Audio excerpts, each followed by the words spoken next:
Hello and welcome everyone to the daily news analysis of 15th of October 2023। तो चलिए आज की important जितने सारे आर्टिकल्स हैं पहले वन बाय वन देख लेते हैं। तो पहला जो है सिक्किम से फलन डैम हॉन्ट इंडिया से ड्रीम इन भूटान। देन नेक्स्ट जो है फेरी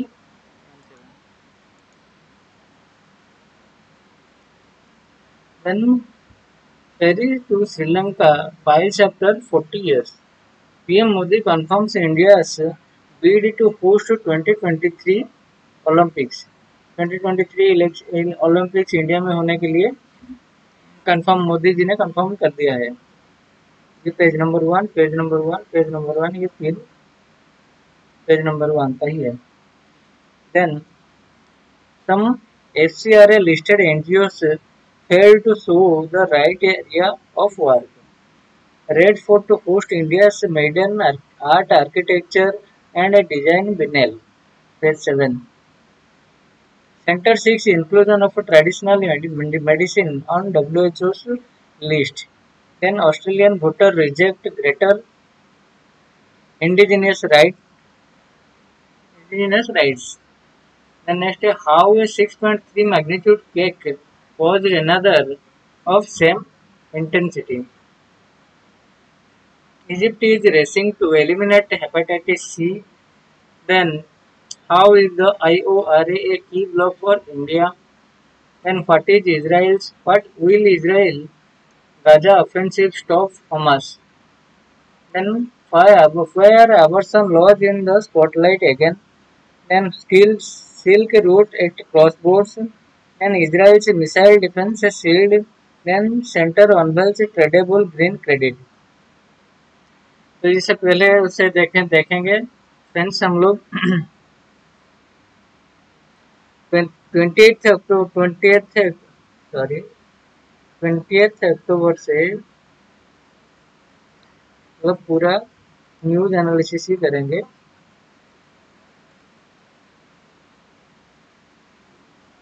रीडिंग नहीं, खाली रीडिंग नहीं, न्यूज एनालिसिस ही करेंगे। Only analysis.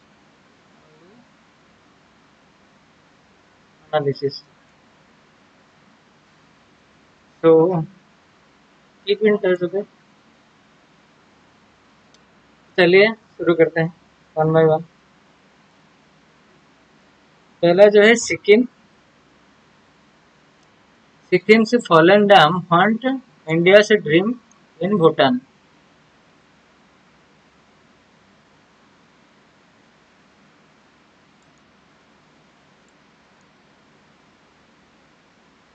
The Tungtang Dam of Sikkim's urges 1200 megawatts at Tista 3 hydroelectric project on Tista River gave way on October 4, leading to the death of at least 94 people in the downstream areas of Sikkim and West Bengal.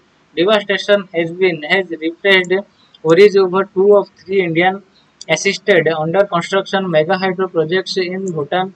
The 1200 megawatt Punat Sangchu Stage 1 Puna 1 and 1020 megawatt Punastangchu Stage 2 Puna 2. These projects and the 660 megawatt Kulong 2 are estimated to cost 21,637.28 crore rupees, funded by India, benefiting northern and eastern states. Doubts were raised in February when the Central Electrical Authority uploaded a note on the project completed being constructed and pursued under a 2006 agreement on cooperation in the field of hydroelectric power signed between the two countries. The status was updated in August with hardly any changes.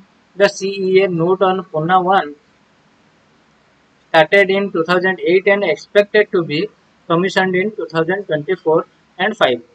Said project commissioning is being delayed due to movement subsidence of right bank hill mass in the dam area, treatment stabilization of right bank and completion of dam work under construction. The option of providing a barrage in the upstream and abandoning of the dam is being studied.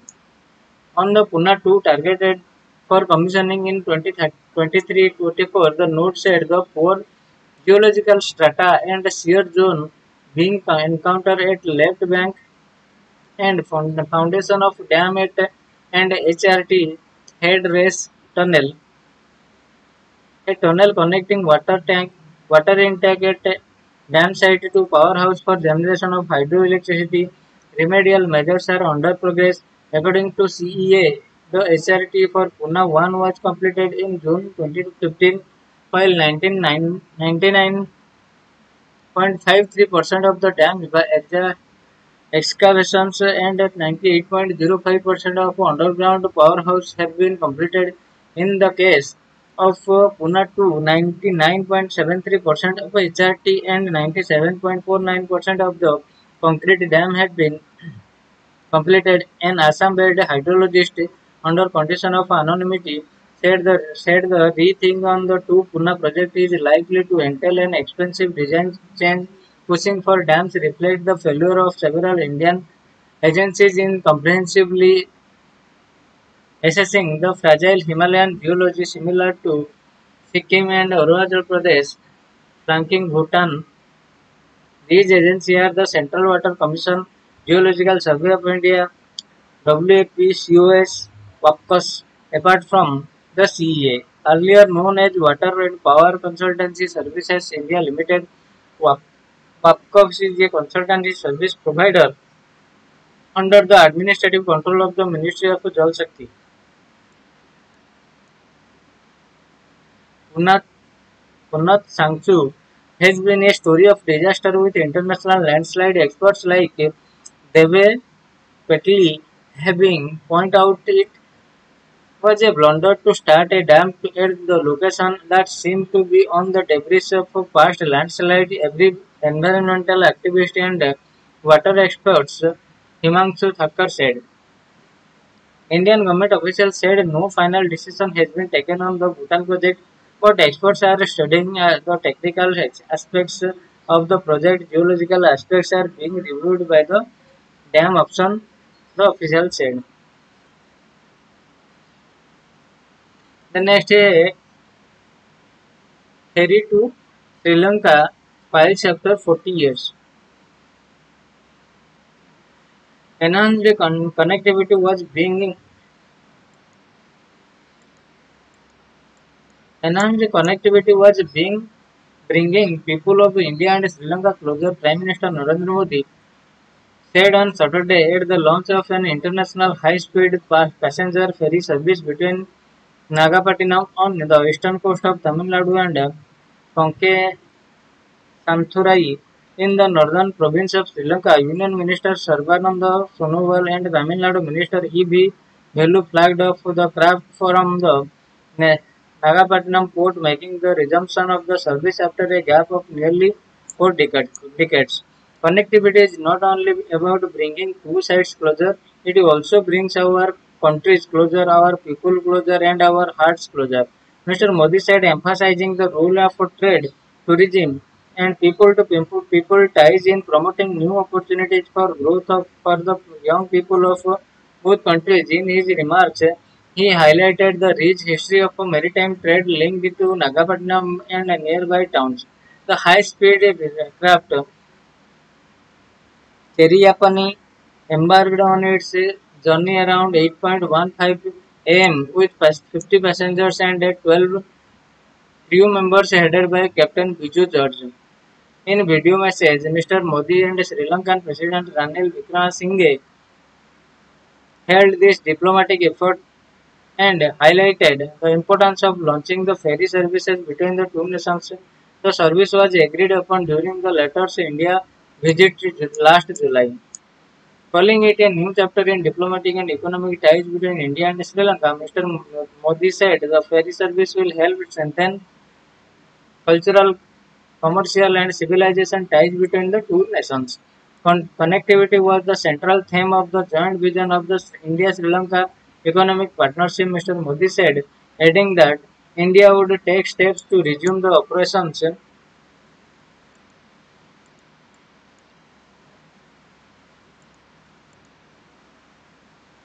of the ferry service between the Ramaswaram and Talai Manar as well. Mr. Ukyama Singh said this was an important step in improving connectivity between the two nations. People of both countries have traveled across the Pearl Strait from years before they were suspended due to the civil war. He said the operation of ferry service will strengthen cultural ties between Tamil Nadu and the northern province of Sri Lanka, said Mr. Sonowal. External Affairs Minister S. Jaishankar, who addressed the event virtually, said the launch affirmed the neighborhood first policy of India, which would help improve disaster management, maritime security, and ease of business. The next जो है PM Modi confirms India's bid. PM Modi confirms India's bid to host 2023 2036 Olympics. Okay. Prime Minister Narendra Modi on Saturday publicly articulated India's aspiration to host 2036 Summer Olympics and become the only fourth Asian country to host the Games. However, he did not mention which city would host the game. The Prime Minister underlined the significance of the IOC session taking place in the country after 40 years and also informed the audience about India's victory against Pakistan in World Cup in Ahmedabad on Saturday. I congratulate Team Bharat and every Indian on the historic victory, he said. Prime Minister Narendra Modi Prime Minister Narendra Modi on Saturday articulated India's aspiration to host the 2036 Summer Olympics and become the only fourth Asian country to host the game. He said that the country is enthusiastic about organizing the Olympics and is fully committed to making this dream a reality. India eagerly anticipates hosting the Olympics and the country will leave no stone unturned in our efforts to organize the 2036 Olympic Games. It is a dream and aspiration of the 140 crore Indians, he said ahead of the 141st session of the International Olympic Committee here. However, he did not mention which city would host the games. Mr. Modi also conveyed the country's willingness to host the 2029 Youth Olympics and expressed confidence in the receiving constant support from the IOC. The Prime Minister underlined the significance of IOC session taking place in the country after 40 years and also informed the audience about India's victory against Pakistan in the World Cup in Ahmedabad on Saturday. I congratulate Team Bharat and every Indian on this historic victory, he said, part of Indian culture, stating that sports have been an important aspect of Indian culture and lifestyle. Mr. Modi said, when you go to village of India, one can find that any festival remains incomplete without sports. In Indians are not just sports lover but also live it. Then development. Mr. Modi also listed recent measures for the development of sports in India, mentioning events like Khelo India Games, Khelo India Youth Games, Khelo India Winter Games, and the upcoming Khelo India Para Games. He also said that sports is not just for winning medals, but it is a medium to win hearts and it belongs to all for all. It not only prepares champions but also promotes peace, progress, and wellness. Therefore, is another medium of uniting the world. Mr. Modi declared the session open in the presence of the IOC President Thomas Bach and member Nita Mukesh Ambani.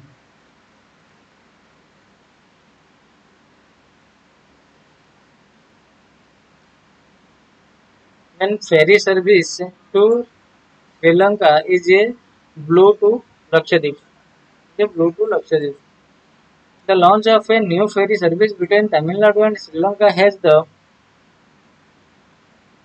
islands of the Lakshadweep feeling short-changed as it has further worsened their transportation woes. The islanders had been clamoring for more passenger vessels for inter-island transports,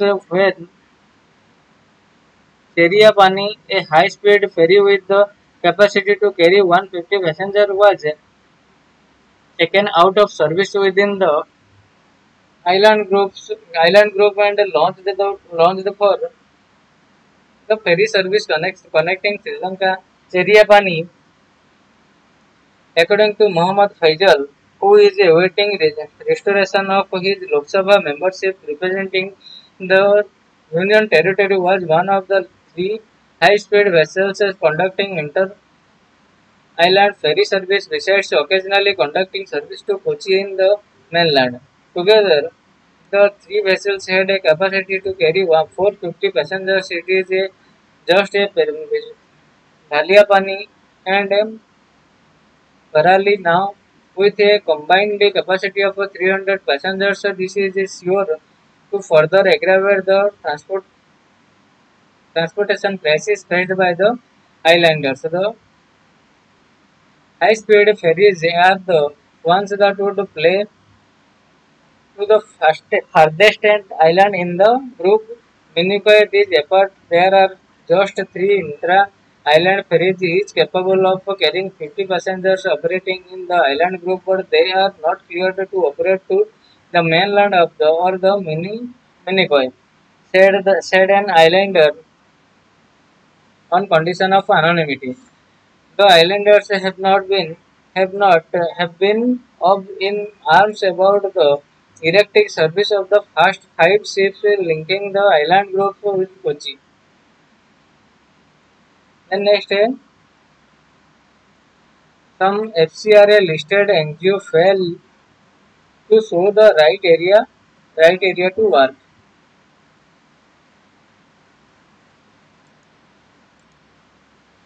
Over the past 9 years of the 407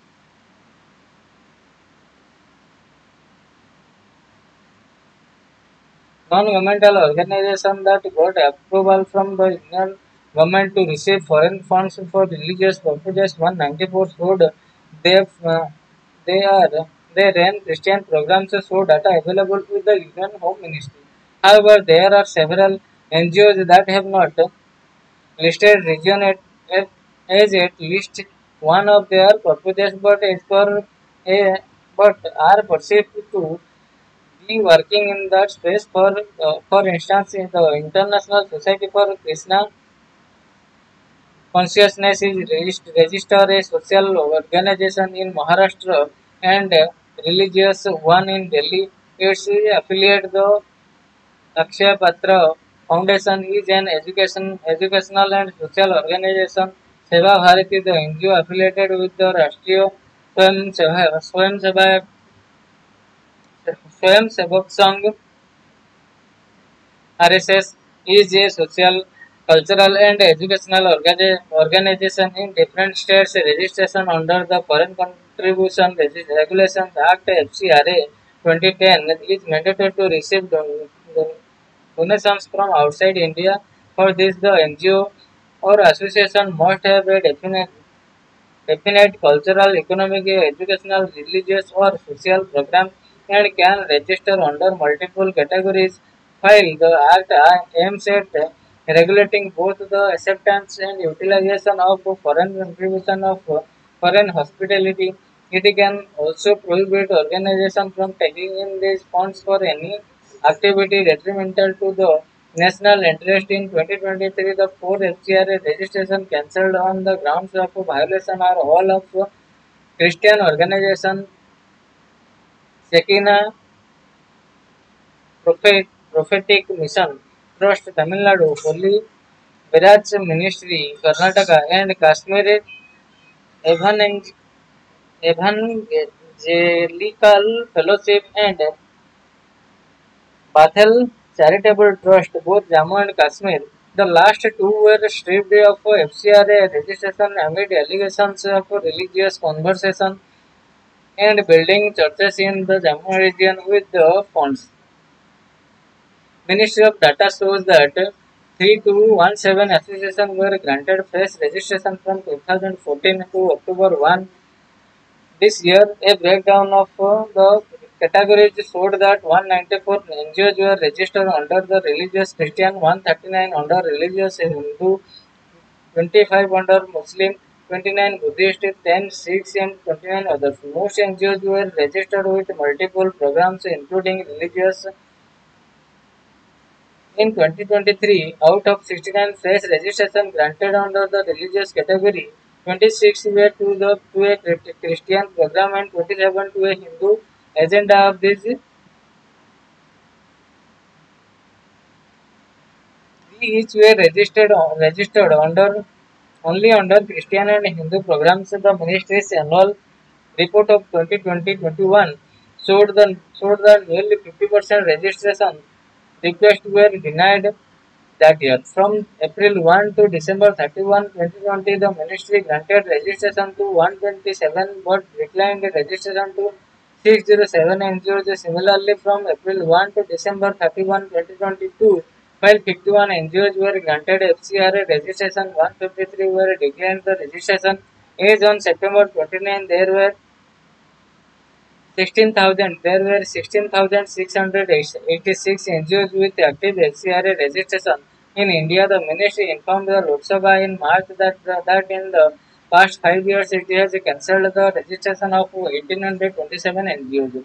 More difficult, civil society groups have said that FCRA provisions were being used to stifle the non-profit sector. In July, a group of former civil servants called the Civil Constitutional Group wrote to Union Home Minister Amit Shah saying it seems as though using the FCRA, the government of India seeks to deter civil society organizations from seeking funding from the foreign sources. Although such access to foreign funds through other legally sanctioned means is freely available to the private sector, digital and private print media and political parties. A senior functionary associated with a leading non-profit said on condition of anonymity that it has become more difficult for donors and NGOs that do not have the blessings of the government to survive. Civil society is the target, the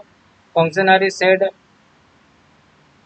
On Friday, Mr. Shah said that the FCRA note was one of the several steps taken by the Narendra Modi government for the welfare of the Sikh community. In 2020, the ministry granted FCRA registration to guard to Gurudwara Harmandir Sahib or Golden Temple in Amritsar, enabling it to receive foreign donation. Earlier this month, the ministry brought out a fresh set of rules asking NGOs to declare movable and immovable assets created out of a foreign contribution. The 2020 amendment to the Act included a complete ban on domestic transfer of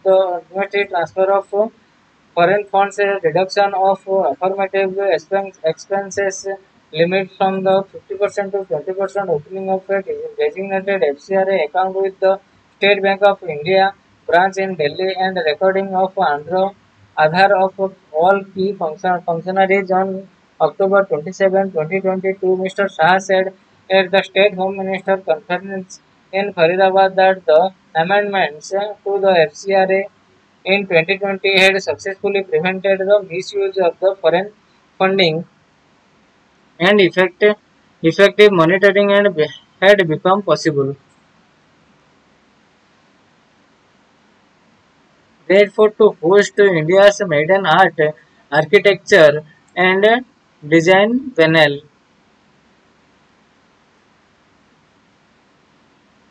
from December, the national capital iconic Red Fort will house for a week replicas of some landmark Indian buildings and structures such as the new Indian Parliament, the Helan railway station and Shalimar Bagh in Srinagar as part of country's maiden art architecture and design biennial. The Indian Art Architecture and Design Biennial 2023 IIA IAADB being organized by the Union Culture Minister from the December 9 to 15 is likely to be inaugurated by Prime Minister Narendra Modi. The week-long festival will see each day built around a on uniquely conceptualized theme which will be complemented by exclusively curated exhibitions. The exhibition have been designated designed in both physical and digital forms for an immense immersive experience accompanied by interactive installation. A compatible book would be brought out on each theme with 75 items each, making the 75 years of Indian independence sources in the culture ministry told the Hindu. The themes are doors of India, gardens of India, Bauli's step walls of India, temples of India, architectural wonders of independent India, indigenous design and women in architecture and design. Apart from the exhibition, panel discussion and interactive sessions with the audience to make them aware of India's built heritage will be held. The entire exhibition is being curated by the National Gallery of Modern Art along with the National Council of Science Museum, Archaeological Survey of India, Lalit Kala Academy, Council of Architecture and the Outreach Department of the Ministry of Education. The biennial will also be an introduction to the cultural space at the Red Fort.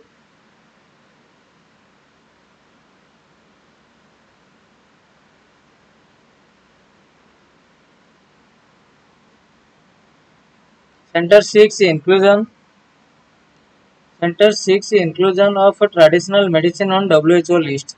In a move meant to put the Indian system of medicine on the world's map and provide it with a common standardized language, the Union government has sought the inclusion of Ayurveda and related systems in the 11th revision of World Health Organization's International Classification of Disease (ICD) as the second module of supplementary chapter on traditional medicine conditions. The ICD provides a common language that allows health professionals to share standardized information across the world. The traditional medicine module of the 11th revision provides a list of diagnostic categories to collect and report on medicine condition in a standardized and internationally comparable manner, seeking to the Hindu Ayush Ministry Secretary Vaidas Rajesh Uteka said we are hopeful that the addition of Module 2 for Ayurveda could happen by next January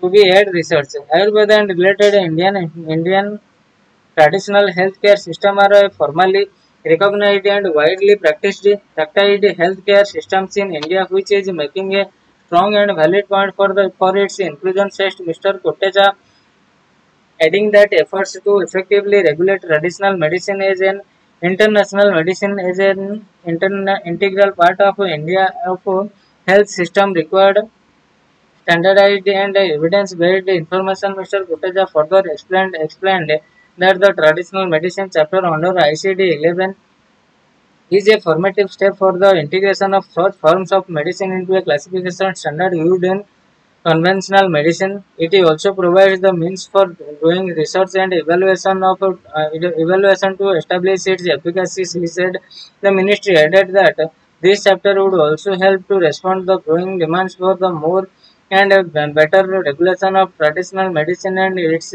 integration of mainstream healthcare and health information system. Chinese medicine, after a decade of repeated consultation, ICD 11 had facilitated the inclusion of Module 1, which covers a traditional medicine condition originating in ancient China, which are now commonly used in China, Japan, Korea, and elsewhere around the world. The 11th revision contains around 17,000 unique codes and more than 1,20,000 codable terms, which are now entirely digital. The joint use of ICD 11's chapter on traditional medicine along with other chapters on neoplasm, patient safety and injuries can enhance the reporting of adverse events. It will enable the integration of the traditional medicine into insurance coverage and reimbursement system in line with larger WHO objectives relating to universal health coverage. It will also link in traditional medicines practice with global conventional medicines norms and standard development. The development of Module 2 for Ayurveda related diagnostic system is being actively supported by the Ministry of Ayush. It banks on the implementation experience gained on the ground by the National Ayush Mobility and standardized terminologies, electronic portal and the Ayush Health Information Management System, the ministry said. Then Australia voters reject greater indigenous rights. Greater indigenous rights. Australia have roundly rejected the greater rights for indigenous citizens for preparing plans to amend the country's 122-year-old constitution after a divisive and racially tinged referendum campaign, with 88% of polling places reporting around 59% of people had voted against a proposal to acknowledge Aboriginal and towards state islanders within the 1901 constitution. For the first time, the reform should also have created a consultative body, a voice to parliament to wait in all laws that affect indigenous communities and help address profound social and economic inequality. The often sideful campaign exposed the deep racial fault lines still running through the so-called lucky country. Call for union. Australia Prime Minister Anthony Albanese, who campaigned for a yes vote, urged a divided nation to now come together in a spirit of unity and healing. He added that the defeat would be a heavy weight to carry and very hard to bear. From tomorrow, we will continue to write the next chapter in that great Australian story, and we will write it together. And reconciliation must be a part of that chapter, he said. Mr. Minister of Indigenous Australian Linda Burney, the first Aboriginal woman elected to sit in the House of Representatives, said today is a day of sadness. Indigenous Australians expressed anger and anguish that the white majority had rejected calls for a reckoning with the country's bloody colonial past. Then how a 6.3 magnitude quake caused another of same intensity.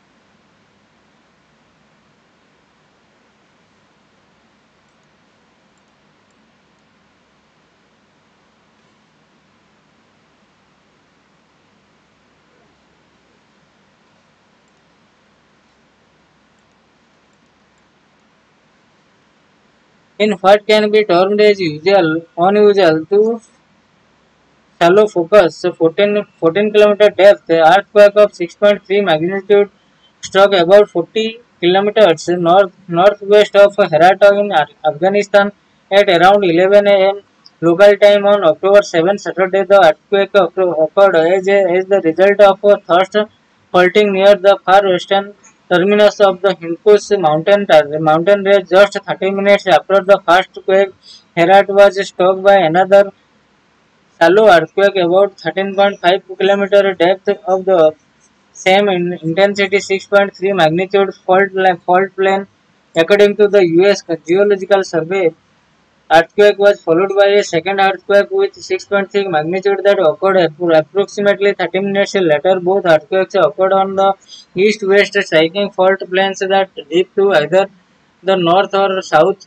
The earthquakes occurred within the Eurasia plate in an interconnected continental mountain belt. There were about half a dozen aftershocks following the earthquakes 4 days later. On October 11, at Harat witnessed yet another shallow earthquake at around 5:10 a.m. local time, with the focus of quake being just 9 kilometers below the surface. It had the same Intensity 6.3 magnitude. The previous ones on the October 7. All three earthquakes have been thrust faults, otherwise known as the reverse faults. Thus, faults from due to horizontal compressive stresses and so cause shortening of the crust. Here, one block or wall, the hanging wall, moves up relative to the other called for the foot wall. These three quakes struck a little over a year after another shallow earthquake at 10 km depth struck near coast Afghanistan on June 2022. At around 1:25 a.m. local time, cause of second quake, earthquake are generally followed by aftershocks of relatively lesser magnitude. 5 was the second earthquake on October 7 that struck within 30 minutes, called a phase quake and not an aftershock. To call a quake an aftershock, the magnitude has to be lesser than the magnitude of the main event, explains Dr. R.K.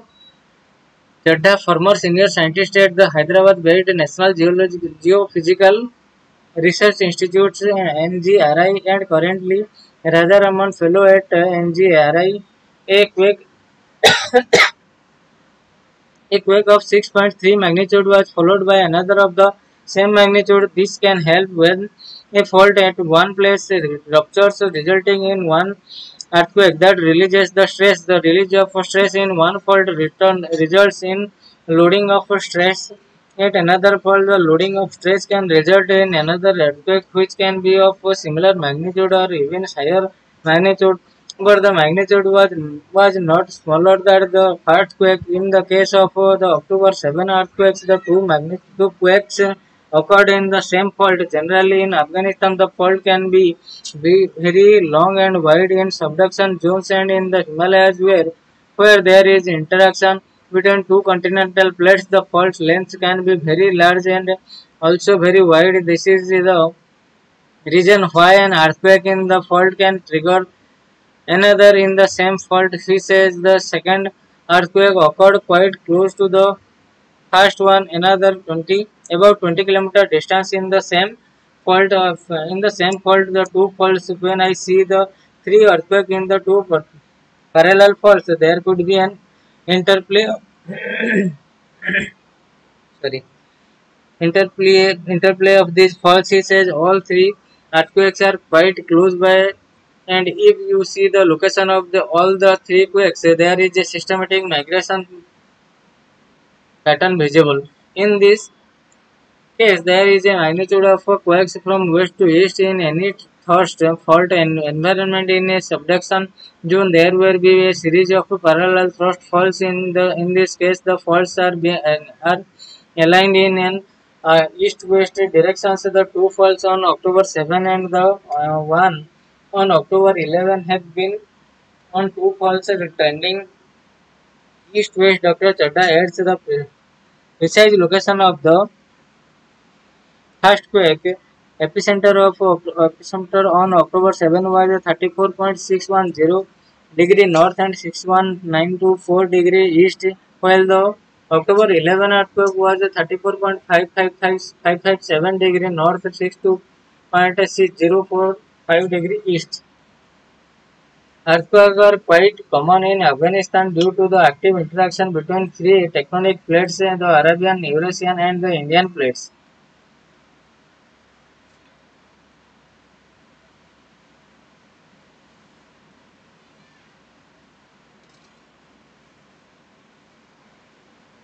According to the USGS, earthquakes are quite common in Afghanistan due to the active interaction between the three tectonic plates, Arabia, Eurasia, and Indian plates. According to the USGS, earthquakes in western and central Afghanistan are primarily influenced by the northward movement of the Arabia plate relative to the Eurasian plate.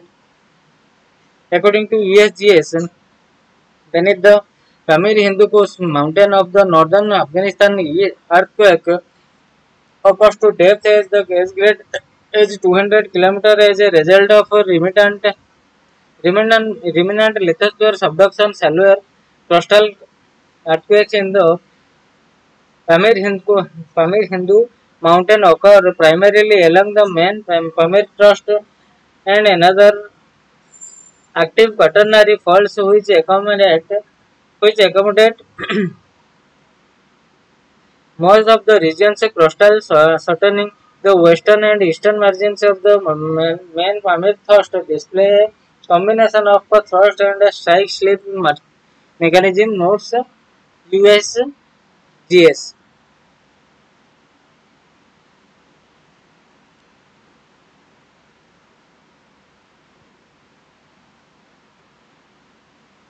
थोड़ा important है GS one के perspective में geography का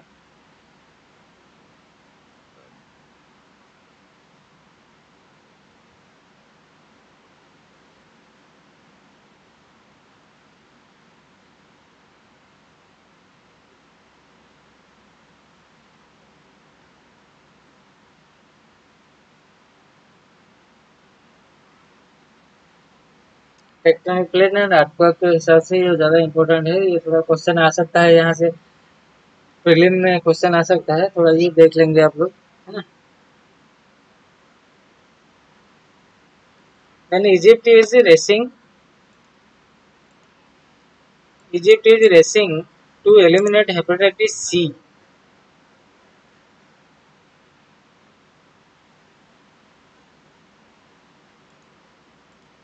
On October 9, WHO announced that Egypt had made unprecedented progress towards the eliminating hepatitis C. According to the WHO, Egypt became the first country to achieve gold tier status on the path to elimination of hepatitis C. As per the global health body criteria, the gold tier status to reach the stated goal of eliminating hepatitis C, including meeting specific criteria such as ensuring 100% blood and injection safety, maintaining a minimum of 150 needles or syringes per year for people who injected drugs. Diagnosis of over 80% of the people living with chronic hepatitis C virus HCV, treating of over 70% of individuals diagnosed with HCV, and the end establishing of sentinel surveillance program for hepatitis sequel, including liver cancer. Egypt has diagnosed 87% of people living with hepatitis C and has provided 93% of those diagnosed with curative treatment, exceeding the WHO gold tier target of diagnosing at least 80% of people living with hepatitis C and providing treatment to at least 70% of the diagnosed people. The WHO said Egypt had undertaken the 100 million health lives initiative. Through this initiative, Egypt significantly reduced the prevalence of hepatitis C from 10% in 2016 to 5% in 2018 and an estimated less than 1% in 2019. The Africa CDC said Egypt is the only Egypt's journey from having one of the world's highest rate of hepatitis C infection to being on the path to eliminate the in less than 10 years is nothing short of astounding. Dr. Tedros Adhanom Ghebreyesus, WHO Director General, said in a statement, Egypt is an example to the world of what can be achieved with modern tools and political commitment at the highest level of use those tools to prevent infection and save lives. Egypt's success must give all of us to hope and motivation to eliminate hepatitis C everywhere. With its commitment to eliminate hepatitis C, Egypt had succeeded in testing virally virtually the whole of eligible population and has treated almost all those who are living with the virus. This represents one third of the 12 million people living with hepatitis C in the Eastern Mediterranean region. Dr. Ahmad Al Mandhari, WHO Regional Director for Eastern Mediterranean, said in a statement, according to the Africa CDC, Egypt was able to achieve huge success with hepatitis C due to key intervention undertaken including population-based survey to understand the hepatitis C epidemic, WHO is affected and where and developing in uh, developing an investment case to highlight the economic burden of HCB. Egypt also customized the elimination program by involving generalist doctors to community healthcare workers and using telemedicine for the hard to reach areas for the biggest boost came from reducing the cost of medical treatment for patient to less than $50.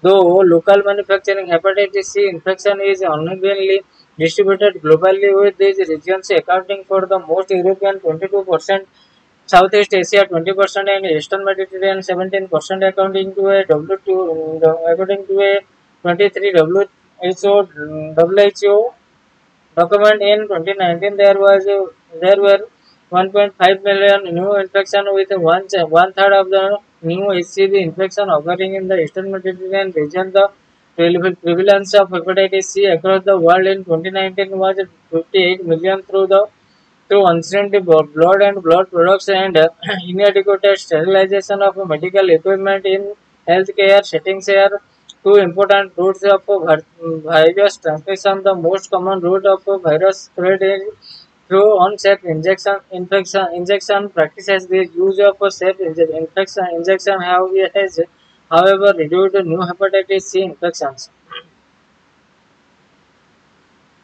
Then next, how is IORA a key block for India?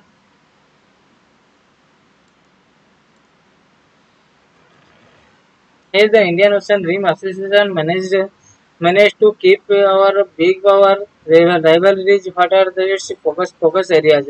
Reinforcing Indian Ocean identity was the banner theme at the Indian Ocean Rim Association's Council of Ministers held in Colombo on October 11 that was attended by foreign minister and senior officials of the 23 nations grouping of countries. This year's conference was marked by a lot of interest from the other countries, especially those who were dialogue partners or would like to become dialogue partners, putting a spotlight on the 26-year-old organization believed to be the brainchild of former South African President Nelson Mandela. What is IORA and how was it formed? The IORA or Indian Ocean Rim Association included 23 countries from the Africa, West Asia, South Asia, and Southeast Asia, Australia, littoral states, situated in and around the Indian Ocean. The subgroupings whose apex body is the Council of Foreign Ministers that meet once a year moves by rotations through the members every year. Every 2 years, Sri Lanka took charge as chair. This year from Bangladesh and India is vice chair, meaning that the Troika of IORA is within the South Asian regions. The IORA's membership, including 23 countries, Australia, Bangladesh, the Comoros, France, India, Indonesia, Iran, Kenya, Madagascar, Malaysia, Maldives, Mauritius, Mozambique, Oman, Seychelles, Singapore, Somalia, South Africa, Sri Lanka, Tanzania, Thailand, the UAE, and the Yemen. It also has 11 dialogue partners: China, Egypt, Saudi Arabia, Germany, Italy, Japan, South Korea, Russia, Turkey, and UK and US. While the IORA was formed in 1997, region associations for regional cooperation in Mauritius. Its genesis genesis came from the speech Nelson Mandela gave at Delhi in 1995. He was invited by the then Prime Minister P.V. Narasimha Rao as the guest of Republic Day and said at a ceremony that India and South Africa should explore the concept of an Indian Ocean Rim of socio-economic cooperation and other peaceful endeavors that could help developing countries within multilateral institutions such as the United Nations, the Commonwealth, and the non-alignment movement. Why does the Indian Ocean region matters? A third of the world's population, 2.6 billion people, live in the region, and 80% of global oil trade, 50% of world's containerized cargo, and 33% of its bulk cargo passes through it. The region produces a combined total of $1 trillion in goods and services, and intra-IORA trade is valued at around $800 billion.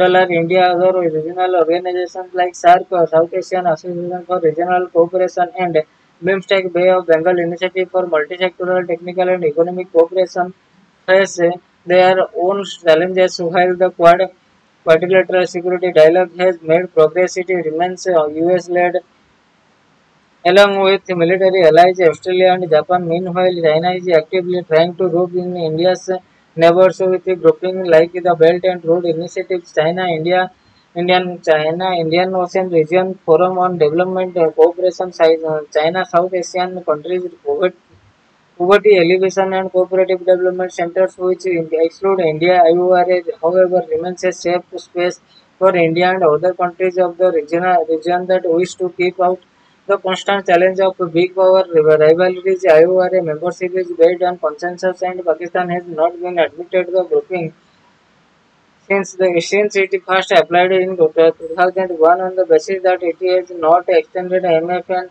most most favored nations status to India, making the IORA less contentious space for India as well compared to grouping like Shanghai Cooperation Organization.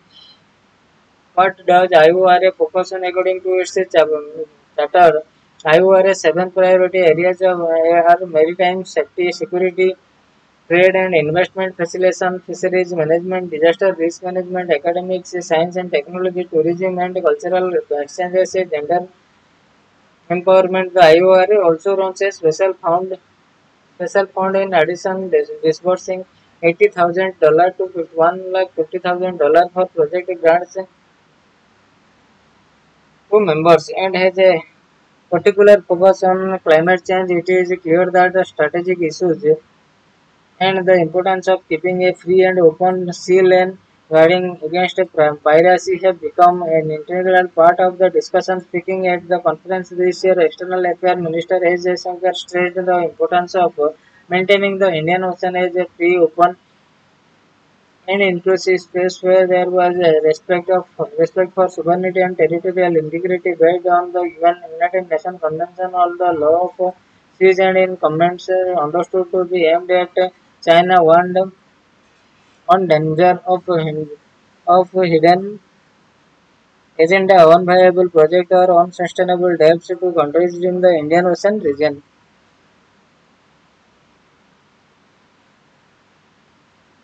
Then next, will Israel's Gaza offensive stop Hamas?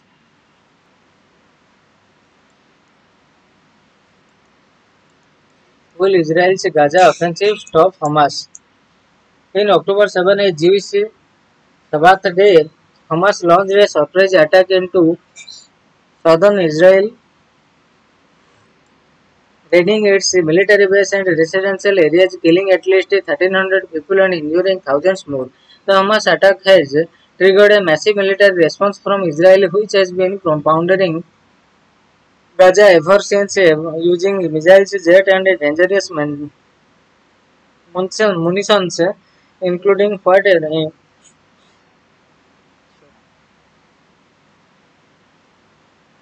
Human Rights Watch says fight phosphorus. Some 1900 Gazan have been killed in strikes, and Israel have also asked some 1.1 million people living in the northern Gaza to move towards the south within 24 hours. While it is preparing for ground attacks, why did Hamas launch the attack? One explanation is that Hamas wanted to break the status quo. Over the years. Israel had built a security model that allowed them to keep the Palestinians under check while the occupation continued. Israel has a network of extensive checkpoints and barriers in the West Bank. Israel also saw that the Palestine issue was no longer a hindrance to improve ties with other Arab countries. While when the UAE signed a normalization agreement in 2020, Israel gave no concession to the Palestinians. Similarly, Saudi Arabia and Israel were in advanced stage of talks until last week. So, from an Israel point of view, the status quo allowed them to treat the Palestinian problem as a security nuisance that can be managed without major consequences. Hamas on October 7 shattered this model. It is not just drilled into Israel's perceived sense of security, but also brought Palestinians back to the fore of West Asia's geopolitical cauldron. What was status quo before Hamas attack? The contested Palestinian territories include three parts of historical Palestine: the West Bank, East Jerusalem.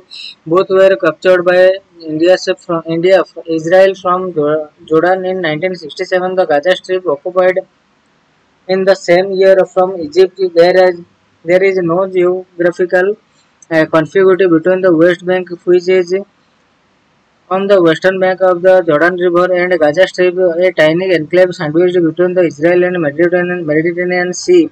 Since then, the West Bank has been under Israel's military occupation. In 1980, Israel passed the Jerusalem Law, declaring on unified Jerusalem as its capital, effectively annexing the eastern half of the city, including the old city which hosts the Al-Aqsa Mosque, the Wailing Wall, and the Church of Holy Sepulchre. Since 1970s, Israel has also encouraged Jewish settlement in the West Bank and East Jerusalem, which together now have close to 7 lakh Jewish settlers. Gaza was under Israel occupation and had Jewish settlers until 2005, when Israel faced with Hamas' violent resistance announced a unilateral disengagement from the enclave. Currently, East Jerusalem is under Israel's total control through a vast majority of Arabs of the city are not Israel citizens. The West Bank is under Israel's direct occupation. The Palestinian Authority, a provisional self-governing body establishing as part of the 1993 Oslo Agreement, has very limited power in limited areas of the West Bank, and Gaza is under Israel's blockade. The Islamist Hamas has been running Gaza since 2007, while the secular Fatah, the backbone of the Palestinian Liberation Organization (PLO), has been running the Palestinian Authority since its formation, except for a brief interregnum in the 2006 when Hamas swept the parliamentary election. There is no peace process, no united or organized Palestinian movement, and no international pause for the two-state solution. What would be impact of the attack? By carrying out the largest attack by a non-state actor in Israel's history, Hamas has taken a huge risk. It was certain that Israel's response would be much more forceful this time than its past attack on Gaza. Hamas attack from a strategic humanitarian sense has put the life on millions of Palestinians in further danger. Hamas has also put itself on the line. The Islamist group, which has carried out a suicide attack in 1990s and early 2000s, has had shown signs moderations in 2000. In recent years, it came up with a new chapter in 2017 that had expunged the anti-Semitic language of its original charter, promised a lasting ceasefire with Israel if it withdraw to 1967 border, but the October 7 attack, in which Israeli civilians were indiscriminately targeted, suggested that Hamas is not involved much when it comes to using terror as a means. Hamas is now likely to face a long phase of military attacks from Israel. ये बाकी दो rest दो रह गया, थोड़ा पढ़ लेंगे आप लोग, क्योंकि उतना मतलब ये इम्पोर्टेंट है नहीं, खाली नॉलेज रखने के लिए इसे पढ़ना चाहिए होगा. देन नेक्स्ट जो है why are abortion laws in the spotlight again? इसे थोड़ा देखिए.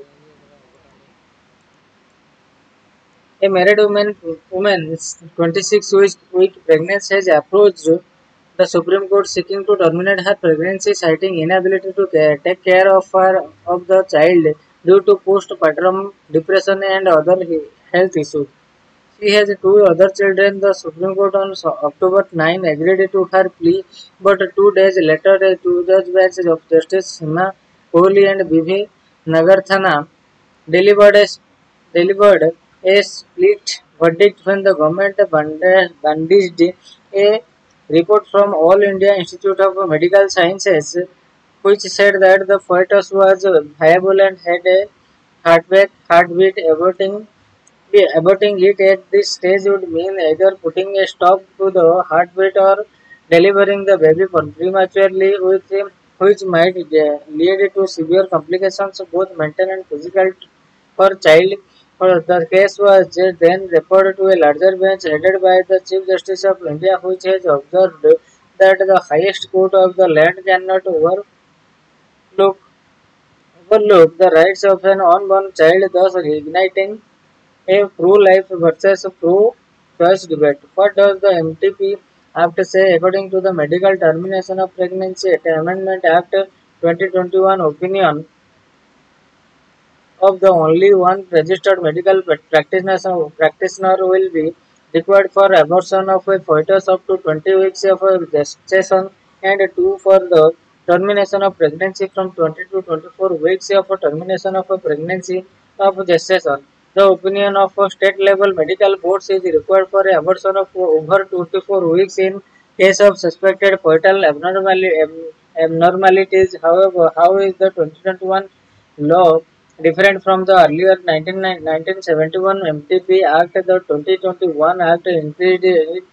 the upper generation limit from the 20 to 24 weeks for the special category of women, including survivors of rape, victims of incest, and other vulnerable women like differently abled and minors. A confidentiality was clause was added which said that the name and other particular of a woman whose pregnancy has been nominated can be revealed except to a person authorized by law. It also extended MTB services under the clause of failure of a contraceptive to unmarried women to provide access to safe abortion based on a woman's choice irrespective of a marital status.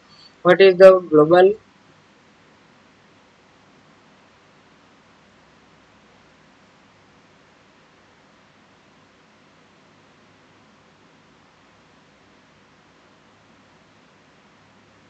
What is the global trend on abortion laws? Globally, there has been a trend towards the liberalization of abortion law and increased access to abortion services since the early 1990s. Nearly 60 countries across the world have used abortion laws and laws to expand the grounds under which abortion is legal. Only four countries, namely the US, Salvador, Nicaragua and Poland have removed legal grounds for ab- abortion during this time period. Most notably, the U.S. Supreme Court eliminated the constitutional rights to abortion in 2022. What arguments did Supreme Court judges give while they delivering a split verdict on the case? A two-judge bench of Justice Kohli and Nagarthana first allowed the woman to end her pregnancy, then withdraw the verdict and deferred on whether the abortion could go forward. This was following a medical report from AIMS that said the fetal heart would have to be stopped as part of a procedure. To this, Justice Kohli said she would not proceed with the earlier decision, wondering which court could ask to stop the heartbeats of a fetus that has life. However, Justice Nagarthana differed and said that the petitioner was determined about her decision to not proceed ahead with her pregnancy, triggering a pro-life versus pro-choice debate. The petitioner, through her counsel, had argued that she was asking for her rights under Article 21, protection of life and personal liberty, which overrides the MTP Rights Act. In a fetus, is a fetus living being? Is a fetus a living being? What does the law say? According to Dr. Arthi PM, Assistant Professor, School of Indian Legal Thought, Mahatma Gandhi University, Kerala, the Indian legal scenario is not clear on whether the fetus is a living being or not. A pro-choice discourse, according to her, is not a materially and politically conducive argument for Indian society. Even if the Supreme Court takes a pro-choice view, in this case it will not be able to set a precedent for future. The reason she says is that the Indian public health system is not geared up to address this and that private healthcare is very expensive, so getting a safe abortion in India has become very precarious. What were the observations by the CJI-headed bench? On October 12, the top court asked the woman to reconsider her decision to terminate the pregnancy and carry the fetus for a few more weeks so that the child is not born with any deformities. The bench observed that there are rights of unborn child too, and that a woman's autonomy is also important. The bench said that the rights of unborn child should also be balanced. What is the way forward? The petitioner council and the additional solicitor general have both said that the 27-year-old woman was unwilling to continue with her pregnancy after the AMC report.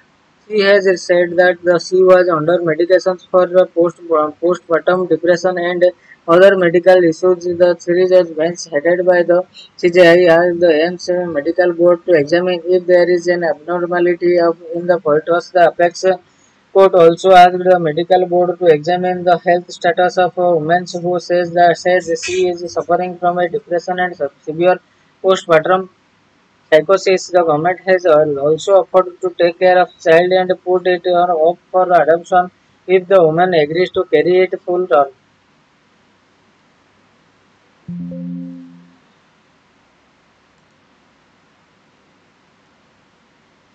The next is Silk Route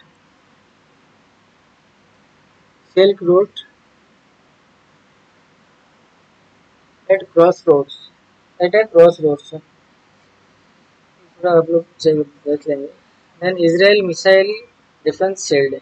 Israel's missile defense shield.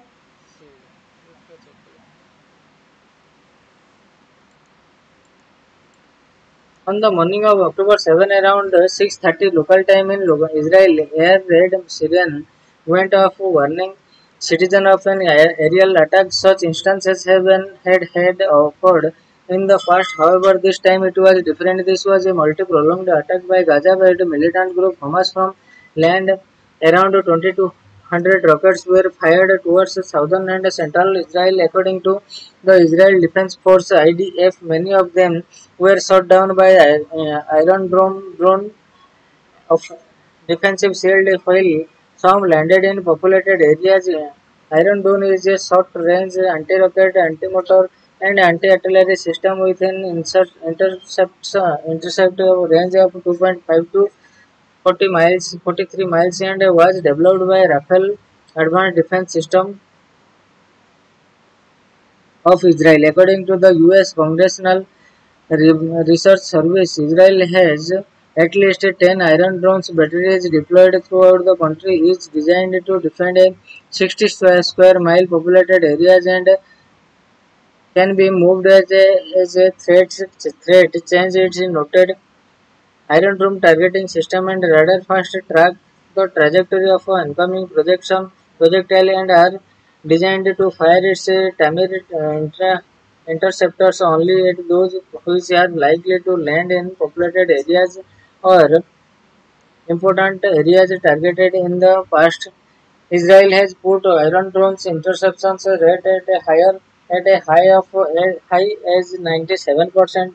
However, there is still no reliable information on the system's interception rate from the current conflict. Iron Dome's interception rate may have remained constant compared to previous conflict route. Benberry, an expert at the British think tank International Institution for Strategic Studies, in an analysis, it also seemed possible, however, that the high number of rockets fired and their launch frequency overwhelmed the system and degraded interception rate. Layered air defense. Israel has four layered air defense network to tackle a range of projectile, short-range mortar rockets, and long-range ballistic missiles. These comprise the Iron Dome short-range David Sling, low to mid-range Arrow 2 upper atmospheric, and Arrow 3 exo-atmospheric. According to CRS report, to date the US has provided nearly $3 billion Israel for Iron Dome batteries, interceptors, co-productions, cost and general maintenance. According to the CRS, the US began financially supporting Israel's development of Iron Dome in 2011. A co-production agreement signed between Israel and the US in March 2014 enabled manufacture of Iron Dome components in US under the joint venture Raytheon Rafael Area Project Protection System set up in 2020 between Rafael and Raytheon of the US Tamir Interceptor. The US version is called Sky Hunter are manufactured at Raytheon facility in Tucson, Arizona and elsewhere and then assembled in Israel. Israel also maintains the ability to manufacture Tamil interceptions within Israel. The US Army has procured two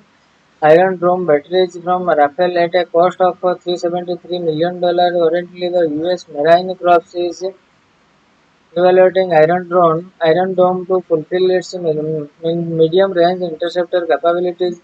Israel has extensive presence in the Indian military ecosystem, especially in the air defense.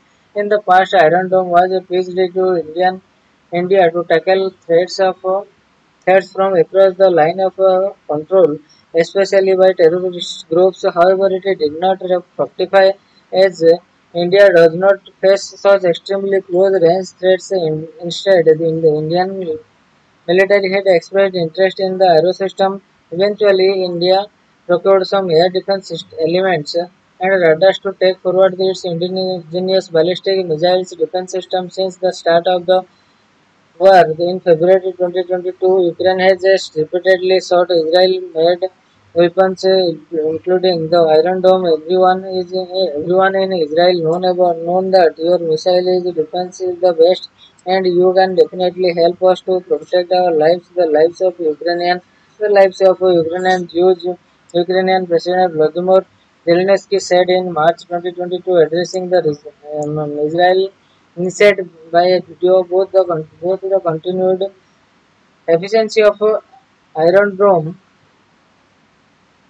as adversaries adapt new tactics as well as how the heavily fortified perimeter wall was breached extensively on October 7 without being detected will be analyzed thereby the threadbare for some time to come.